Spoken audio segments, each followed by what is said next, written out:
الحمدللہ رب العالمین والصلاة والسلام علی سید الانبیاء والمرسلین وعلی آلہ وصحبہ اجمعین۔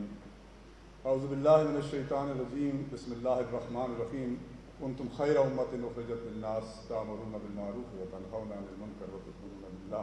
صدق اللہ العظیم۔ قابل صدر احترام جناب سراج الحق صاحب، صدر مجلس امیر جماعت اسلامی پاکستان، واجب الاحترام زعماء ملت، قابل صد تکریم بزرگوں، نوجوانان ملت، میں اور آپ سارے جماعت اسلامی پاکستان کے، امیر جماعت اسلامی پاکستان کے، جماعت اسلامی اسلام آباد کے دل کے عطا گرائیوں سے شکر گزار ہیں کہ انہوں نے ہمیں بطل حریت، قائد تحریک آزادی یا کشمیر سید علی گیلانی رحمۃ اللہ علیہ کی یاد میں یہاں یکجا ہونے کا موقع فراہم کیا۔ سید علی گیلانی رحمۃ اللہ علیہ کشمیریوں کی لازوال جد و جہد کا استعارہ تھے، کشمیریوں کی بے مثل استقامت کا استعارہ تھے، وہ ساری تحریک آزادی کشمیر کا عنوان تھے، اور وہ محض ایک فرد نہیں تھے، وہ اپنی ذات میں اس ساری تحریک کے ہر پہلو کا احاطہ کرنے والی بظاہر ایک شخصیت لیکن عمل کی دنیا میں پوری تحریک تھے، جو اللہ کے ہاں چلے گئے، لیکن ان کے جانے کے بعد کشمیر کا بسنے والا ہر فرد سید علی گیلانی کے عزم، سید علی گیلانی کی جد و جہد اور ان کی ہمت، ان کا ایثار، ان کی قربانی، ان کے درد کا عنوان ہے۔ اور میں اور آپ سارے اپنی ساری فصاحت و بلاغت یکجا کر لیں، بعض دفعہ شخصیات اتنی بڑی ہوتی ہیں کہ الفاظ ان کی عظمت بیان کرنے سے قاصر رہتے ہیں، اور سید علی گیلانی بھی ان میں سے ایک۔ اہل کشمیر 200 سال سے، محض 74-75 سال سے نہیں، میدان کارزار میں کھڑے ہیں، استقامت کا کوئی گراں، زندہ کھالیں کھچوانے کی روایت سے لے کر 4 PhDs کو کشمیر کی آزادی کی خاطر قربان کرنے والی چشم فلک نے شاید کشمیریوں کے علاوہ کوئی قوم خال دیکھی ہو۔ اس ساری جد و جہد کا عنوان وہاں کے حریت پسند بزرگ، اور ان کا عنوان سید علی گیلانی تھے۔ اور سید علی گیلانی کو خراج تحسین یہ ہے کہ سراج الحق صاحب اور جماعت اسلامی پاکستان جس طرح ہمیشہ اس جد و جہد کے امین کی حیثیت سے اپنی ذمہ داری نبھاتے رہے، سارے اہل پاکستان اور سارے اہل آزاد کشمیر اور گلگت بلتستان میں بسنے والے حکمران بھی اور مجاہد صرف لوگ بھی اس بات کا عہد کریں کہ سید علی گیلانی نے نامساعد حالات کے باوجود، شاید اپنی زندگی کا بیشتر حصہ پابند سراسر رہنے کے باوجود، جس طرح آزادی کی شمع کو اپنا خون پسینہ، اپنی زندگی کی ایک ایک رمق دے کر جلا بخشی، ہم انہی کے نقش قدم کو اور انہی کی جد و جہد کے امین بن کر آگے بڑھیں گے۔ مجھے اس موقع پر یہ کہنا، سینیٹر مشتاق صاحب نے بہت جامع انداز سے وہ ساری باتیں کہہ دیں، میرا گناہ ہے حکومت پاکستان سے، اور یہ بات ذہن میں رہے، کشمیریوں کی پاکستان سے محبت کے لیے کسی کو سرٹیفکیٹ کی ضرورت نہیں، کشمیری تکمیل پاکستان کے لیے،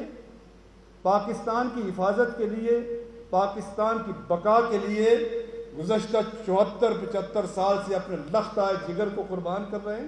اور بہتے دریاؤں میں کشمیریوں کا خون بہہ کے آتا ہے، ان دریاؤں کے باعث پاکستان لہلاتا اور سرسبز و شاداب ہے۔ اس میں اہل کشمیر کی بیٹیوں کی عصمت دری بھی شامل ہے اور کشمیریوں کا خون بھی شامل ہے۔ اس کا عنوان سید علی گیلانی تھے،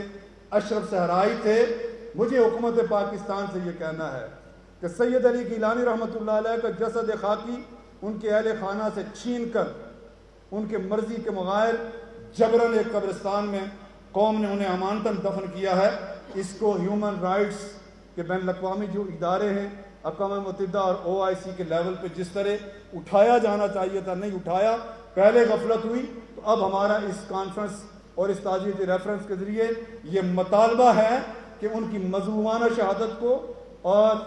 اشرف صحرائی صاحب کی مظلومانہ شہادت کو بین الاقوامی اداروں کے سامنے اٹھایا جائے اور کشمیریوں کو یہ موقع فراہم کیا جائے کہ وہ اپنے پیاروں کو اپنی مرضی سے تدفین کر سکیں. اور اگر علی گیلانی کی آزادانہ تدفین کا موقع ملتا تو شاید بر صغیر ہی نہیں دنیا کی تاریخ کا سب سے بڑا جنازہ اور کشمیریوں کی آزادی کا عنوان بنتا. اس موقع پر مجھے سید علی گیلانی رحمۃ اللہ علیہ جو پاکستان کی محبت کا ترانہ الاپتے ہوئے اس دنیا سے چلے گئے ہیں، حکومت پاکستان سے یہ کہنا ہے سینیٹر سراج الحق صاحب کے سارے مطالبات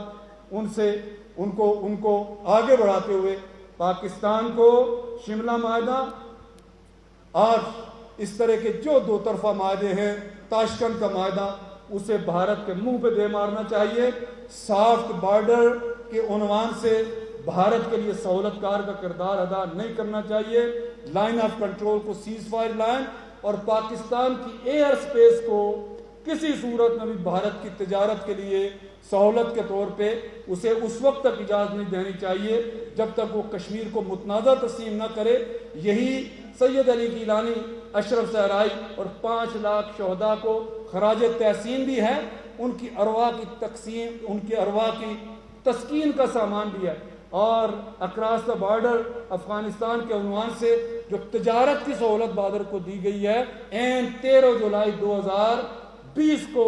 اسے بھی واپس لیا جانا چاہیے. اگر حکومت پاکستان کو اہل کشمیر اور کشمیر پاکستان کی، عبدالباسط صاحب تشریف فرما ہیں، کہنے کو پاکستان کی فارن پالیسی کا کارنر سٹون ہے، لیکن عمل کی دنیا میں مودی ایک روڈ میپ لے کے آگے بڑھ رہا ہے. 5 اگست سے لے کے آج تک کشمیر عملاً جیل ہے، لیکن اس طرف سے ہم بارہا یہ کہتے رہے، آج پھر اس موقع پر یہ کہتے ہیں کہ پارلیمنٹ کا مشترکہ اجلاس بلا کر حکومت پاکستان کو، عمران خان صاحب کو